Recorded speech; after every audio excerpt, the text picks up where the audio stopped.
18 अगस्त 2024 को पंजाब में एक जगह है रोपड़, और इसी रोपड़ ज़िले से एक चाय की दुकान से एक व्यक्ति की लाश मिलती है। उस व्यक्ति की उम्र तकरीबन 37 से 38 वर्ष के आसपास रही होगी। फ़ौरन पुलिस को फ़ोन किया जाता है। मौके पर पुलिस पहुंचती है। पुलिस वाले अपनी जांच को आगे बढ़ाते हैं। पुलिस वाले ये देखते हैं कि आसपास कोई सीसीटीवी कैमरा हो या ऐसी कोई चीज़ हो जिससे कि पता लगाया जा सके कि इस व्यक्ति को किसने मारा है या इसकी हत्या किसने की है या इसका कातिल कौन है। लेकिन चूंकि आसपास ऐसा कोई सीसीटीवी था नहीं, ऐसी कोई चीज़ थी नहीं जिससे कि पता लगाया जा सके। लेकिन तभी इस व्यक्ति यानी कि जिसकी मौत हुई थी, उसके घर वाले बताते हैं कि उसके पास एक मोबाइल फ़ोन था जो कि मौजूद नहीं है। अब पुलिस वाले फ़ौरन उसके नंबर को सर्विलांस की मदद से ट्रैक करने की कोशिश करते हैं, तो पता चलता है कि उस व्यक्ति का नंबर ऑन है, यानी कि इसका फ़ोन कोई और चला रहा था जिस व्यक्ति की मौत हुई थी। सर्विलांस की मदद से जब पुलिस वाले इसके नंबर को ट्रैक करते हैं तो पता चलता है कि ये नंबर किसी लड़के ने, यानी कि इसका जो फ़ोन है कोई लड़का चला रहा है। फ़ौरन पुलिस वाले उस लड़के तक पहुंचते हैं और उसको पकड़कर अब उससे पूछताछ शुरू होती है। पुलिस वाले जिसको समझ रहे थे, यानी जिसने फ़ोन लिया है, उसको कातिल समझ बैठे थे और उनको लग रहा था कि इस व्यक्ति का कातिल यही लड़का है। लेकिन पुलिस वाले जैसे ही उस लड़के को पकड़ते हैं तो कहानी में एक नया ट्विस्ट आता है। पता चलता है कि वो फ़ोन इसने लिया ज़रूर है। अच्छा, इसने क्या किया था कि अब उस व्यक्ति की सिम को निकालकर अपना सिम लगा लिया था। अगर आप किसी का फ़ोन लेते हैं और उसके सिम को निकाल कर फेंक देते हैं और अपना सिम लगाते हैं, तब भी आप पकड़े जाएंगे कि ये फ़ोन किसी और का है और आप ये फ़ोन चला रहे हैं। तो खैर, ये लड़का जब उस फ़ोन को चला रहा था तो बताता है कि साहब ये फ़ोन ज़रूर मैंने लिया है, इस फ़ोन को किसी ने बेचा है, सस्ते दाम में उस व्यक्ति ने मुझे बेचा और लालच में आकर मैंने ये फ़ोन ख़रीद लिया, चूँकि बहुत कम दाम में इस फ़ोन को बेचा जा रहा था। यानी पुलिस खाली हाथ। अब पुलिस को लगता है कि जिसको कातिल समझ रहे थे, कातिल तो कोई और ही है, ये तो बेकसूर है। पुलिस वाले उस लड़के से कहते हैं कि ठीक है, जिसने भी तुम्हें फ़ोन बेचा है उसके बारे में कुछ बताओ। ये बोलता है कि साहब मुझे कुछ भी याद नहीं है। पुलिस वाले बोलते हैं कि थोड़ा जोर दो, अपने दिमाग को दौड़ाओ, बताओ कि वो कैसा था, दिखने में कैसा था। तभी अचानक ये लड़का कहता है पुलिस वालों से कि साहब था तो वो एक मेल, था तो एक मर्द, लेकिन उसका जो लिबास था, जो उसने कपड़े पहन रखे थे, वो औरतों वाले थे। उसने औरतों की तरह सज संवर कर, और उसका जो गेटअप था, हुलिया था, वो एक औरतों जैसा था। पुलिस वाले जैसे ही ये बात सुनते हैं, उनको कुछ समझ में नहीं आ रहा था। कुछ देर बाद जो स्केच तैयार करते हैं, एक्सपर्ट को बुलाया जाता है और इस लड़के की मदद से एक स्केच तैयार किया जाता है। ये लड़का जैसे जैसे बता रहा था वो स्केच बनकर तैयार होता है। जब वो स्केच बनकर पूरी तरीके से कंप्लीट तैयार हो जाता है तो उसका जो पोस्टर था वो अलग अलग इलाकों में, अलग अलग स्टेशनों में चिपकाया जाता है और बाकायदा ये कहा जाता है कि ऐसा कोई भी व्यक्ति मिले तो आप हमें ज़रूर बताएं, यानी कि पुलिस तक ज़रूर खबर दें। पुलिस की ये मेहनत रंग लाती है। कुछ दिनों के बाद वो व्यक्ति एक जंगल से पाया जाता है। पुलिस उसको धर दबोचती है, पुलिस थाने लेकर आती है। अब उससे वहाँ पूछताछ शुरू होती है। उस व्यक्ति का जो चाल चलन था, उसका जो बातचीत करने का जो तरीका था, उसको देख कर लग रहा था कि ये मेंटली कुछ डिस्टर्ब और दिमागी रूप से कुछ वो सही नहीं लग रहा था। पुलिस वाले उससे अब अपनी पूछताछ शुरू करते हैं। जैसे जैसे वो मुंह खुल रहा था, पुलिस वालों के हाथ पैर फूल जाते हैं, क्योंकि जिसको वो कातिल समझ रहे थे, दरअसल वो कातिल था ही नहीं, बल्कि वो सीरियल किलर था। वो पुलिस वालों के सामने कबूल करता है कि उसने एक नहीं बल्कि 10 से ज़्यादा लोगों की उसने हत्या की है। पुलिस वाले पूछते हैं कि इस जो चाय की दुकान का जो मालिक था, उसको तुमने कैसे मारा। फिर ये कहानी बताता है। इससे पहले कि मैं आपको ये बताऊं कि इसने उस व्यक्ति को कैसे मारा, पहले इसके बारे में जान लेते हैं। जिसने हत्या किया था, ये सीरियल किलर, ये था कौन और ये क्या करता था। दरअसल इसका नाम रामस्वरूप, उम्र 35 साल, ये पंजाब के ही रोपड़ का रहने वाला था। बचपन में एक नॉर्मल लड़का था, लेकिन इसको लड़कियों के कपड़े पहनने का और लड़कियों के गेटअप में तैयार होने का बहुत शौक़ था। शुरू में माँ बाप ने इसको डांटा, लेकिन इसका बचपना समझकर माँ बाप को लगा कि हो सकता है कि ये बच्चे शुरू शुरू में ऐसा करते हैं। लेकिन जब ये बड़ा हुआ, जब इसने 10वीं की परीक्षा पास की, पास करने के बाद इसने देखा कि इसके दोस्त कुछ जो अलग अलग नौकरी में या अलग अलग जगहों पर जा रहे थे, इसने भी अपना एक पासपोर्ट बनवाया और पासपोर्ट बनवाने के बाद ये दुबई चला गया और वहीं से इसके जीवन में एक नया बदलाव आता है। जब ये दुबई जाता है, दुबई में इसकी मुलाकात कुछ ऐसे लोगों से होती है, कुछ ऐसे इस तरह के लोगों से होती है जो खुद में समलैंगिक थे, यानी कि गे थे। वहाँ जाने के बाद ये उनके एक तरीके से उनके साथ हो जाता है, वैसी वैसी हरकतें शुरू कर देता है। जो भी इसके तरीके के जो लोग थे, यानी कि जो गे थे, उनसे संबंध बनाया करता था। जब ये दुबई से रिटर्न होता है, पंजाब आता है, पंजाब आने के बाद कुछ दिन इधर उधर नौकरी करता है, लेकिन पंजाब में इसका मन नहीं लगता है। फिर ये कतर चला जाता है। कतर में जाने के बाद भी वहाँ नौकरी करता है, कुछ अपना ये घर बनवाता है, कुछ रिश्तेदारों के, कुछ आस पड़ोस के लोगों के कर्ज थे, वो कर्ज चुकाता है। ये सारी जो भी काम था वो नॉर्मल तरीके से करता है, लेकिन इसके दिमाग में या इसका अपना एक जो ये था कि गे लोगों से मिलना या उनसे अट्रैक्ट होना, उस चीज़ की वजह से, उस बात का इसके दिमाग के ऊपर बहुत ज़्यादा असर हुआ। ये कतर से पंजाब आ जाता है।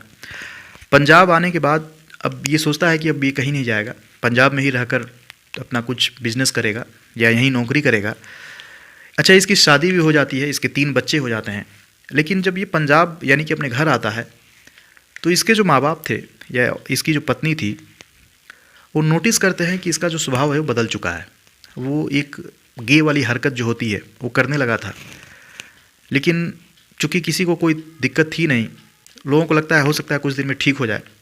लेकिन इसी बीच इसको एक लत लग जाती है, और वो लत थी शराब पीने की लत।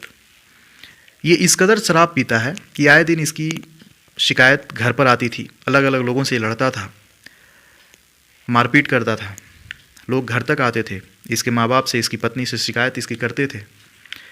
पहले तो घर वाले इसको समझाते हैं, इसकी पत्नी इसको समझाती है, लेकिन इसके अंदर कोई बदलाव नहीं आता है। जैसे जैसे समय बीतता है, ये उतना ही हिंसक होता चला जाता है, और इसके जो नशे की आदत थी वो छूटती नहीं है, और ये अलग अलग लोगों से लड़ाई झगड़े और मार पिटाई किया करता था। अंत में घर वाले परेशान होकर के, इसके जो माँ बाप थे, इसकी जो पत्नी थी, इसके 3 बच्चे भी थे जिसमें 2 बेटियां और 1 बेटा, इससे इतना ज़्यादा परेशान हो जाते हैं कि इसको बोलते हैं कि तुम अब घर छोड़ दो। और 2022 में इसके घर वाले इसको निकाल देते हैं।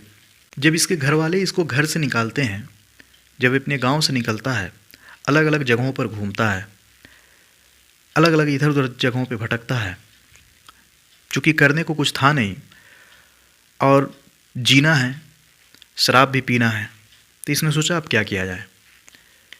फिर इसके दिमाग में एक आइडिया आया। इसने सोचा कि ये गे है, तो क्यों ना एज ए गे वर्कर ये ऐसा कुछ करे। तो जब इसने जिस्म फरोशी का जब धंधा शुरू किया, ये रोपड़ डिस्ट्रिक्ट के रूपनगर, फतेहगढ़ साहिब, होशियारपुर, इन जगहों पर घूमता था। फिर जब भी रात हो जाती थी, दिन में तो ये नॉर्मल मर्दों की तरह घूमता था, नॉर्मल एक इंसान की तरह, लेकिन जैसे ही रात होता था, रात होने के बाद ये औरतों की तरह सजता संवरता, औरतों के गेटअप में तैयार होता, मेकअप करता, और उसके बाद रात में ये निकलता और ऐसे लोगों की तलाश करता जो अकेले गाड़ी में हैं या ट्रक में हैं, या ऐसी लंबी दूरियों में जो भी ड्राइवर होते हैं या ऐसे जो लोग होते हैं, ऐसे लोगों को ये तलाशता, उनसे इशारे करता। अगर कोई मान जाए तो पहले ये अपना दाम फिक्स करता। जो भी ऐसे लोग थे जिन्होंने पैसे दे दिए, उनको तो ये छोड़ देता था। जैसे तय जो पैसे हो गए और उस व्यक्ति ने अगर इसको जितना भी दाम इसने बोला दे दिया, तो उनको नहीं मारता था। लेकिन अगर 500 की जगह किसी ने 400 दे दिए या 350 दे दिए या 450 दे दिए, तो ये 50-50 रुपये के लिए, 100-100 रुपये के लिए ऐसे लोगों से पहले ये लड़ता। फिर उनकी गला घोंट कर या अपने आसपास ये मफलर या स्कार्फ जैसी चीज़ रखता और उसी से ये गला घोंट कर मार देता। इसने पुलिस वालों को बताया कि पहली बार 2022 में जब इसको घर से निकाला गया, तो जून का महीना था, साल था 2023, और पहली बार इसने एक व्यक्ति को, जिसने पैसा नहीं दिया टैक्स करने के बाद, और उसको इसने अपने मफलर से ये गले में मफलर जैसा कुछ पहन के रहता था, और उसी मफलर से एक कार में व्यक्ति, जो पहले ये उसको इशारा करता है, ये रेट फिक्स करता है अपना, उससे मिलता है, और मिलने के बाद यानी कि संबंध बनाने के बाद वो व्यक्ति पैसा देने से मना कर देता है, या कुछ कम पैसे दे रहा था, ये उससे पैसा लेता नहीं है, कहता है कि पूरे पैसे दो। दोनों में तू मैं होती है, हाथापाई तक बात आती है। फिर वो व्यक्ति इसको कार से धक्के मार कर भगा देता है, और ये बात इसको इतनी बुरी लगती है कि इसने उस व्यक्ति का गला घोंटकर मौके पर ही उसको मार देता है, पहली बार जब इसने कत्ल किया। उसके बाद ये लगातार रात को निकलता, एक तरीके से अब इसको लत लग जाती है। जो भी इसको पैसे दे देता उसको तो ये कुछ नहीं करता, लेकिन जो पैसे नहीं देता या जो कम पैसे देता उनको अपने पास ये मफलर या स्कार्फ जैसी चीज़ से उनकी गला घोंटता, और गला घोंटने के बाद उनको मार डालता। और मारने के बाद ये जिसको मारता उसके पीठ पीछे लिखता धोखेबाज, और धोखेबाज लिखने के बाद उस व्यक्ति के दोनों पैर को छूता, और छूने के बाद उससे माफ़ी मांगता और कहता कि देखो मैं तुम्हें मारना नहीं चाहता था, अगर तुमने पैसे दे दिए होते तो मैं तुम्हें नहीं मारता। अजीब ही शख्स, सनकी टाइप का ये आदमी। अब लौटते हैं 18 अगस्त 2024 को जिस चाय वाले की हत्या हुई थी, उसकी कहानी कुछ यूँ थी कि 18 अगस्त 2024 को कीरतपुर साहिब पहुंचता है। एक जगह है कीरतपुर साहिब, रात का वक्त था। एक टोल प्लाजा के करीब एक चाय की दुकान के पास ये पहुंचता है, और उस चाय की दुकान का जो मालिक था उससे ये इशारों में बातचीत करता है। बातचीत करने के बाद वो व्यक्ति भी रेडी हो जाता है, और जो भी पैसे इसने तय कर रखे थे संबंध बनाने के बाद वो व्यक्ति देने से मना कर देता है। वो कुछ कम पैसे दे रहा था। ये बात इसको इतनी बुरी लगती है कि ये पहले तो लड़ाई करता है। लड़ाई करने के बाद उस व्यक्ति को उसी तरह जैसे कि पहले और लोगों को मारा था, गले में स्कार्फ से इसका गला घोंटता है। गला घोंटने के बाद उसको मार डालता है, उसकी लाश को वहीं छोड़ता है।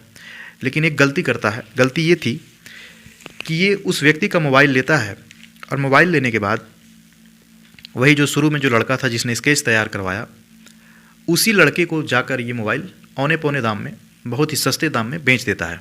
अब वो लड़का लालच में आ जाता है, वो सोचता है इतना महंगा फ़ोन कम पैसे मिल रहा है, ले लो। वो ले लेता है, और यहीं से जब ये मोबाइल उसको देता है और जब इसका स्केच तैयार होता है तो यहीं से ही पकड़ा जाता है। इसने जो कबूल किया है वो टोटल इसने बताया है कि 11 से 12 लोगों की इसने ऐसे हत्या की है। लेकिन पुलिस को डाउट ये है कि क्या ये इसने सिर्फ 11 से 12 ही लोगों की हत्या की है। हो सकता है कि इसने अधिक से अधिक लोगों को मारा हो। लेकिन चूंकि पूछताछ में भी पता चला है कि जब इससे नाम पूछा गया किसको किसको कहाँ कहाँ इसने मारा है, 3-4 जगहों पे तो इसने जो बताया कि मैंने यहाँ मार कर फेंका या यहाँ मारा, पुलिस ने वहाँ पता किया तो पता चला कि हाँ कुछ साल पहले या कुछ दिन पहले ऐसे किसी व्यक्ति की लावारिस मौत हुई थी। लेकिन और भी ऐसे बहुत सारे लोग होंगे। अब इन 2 सालों में इसने कितने लोगों को मारा है, अब पुलिस एक तरीके से जांच कर रही है।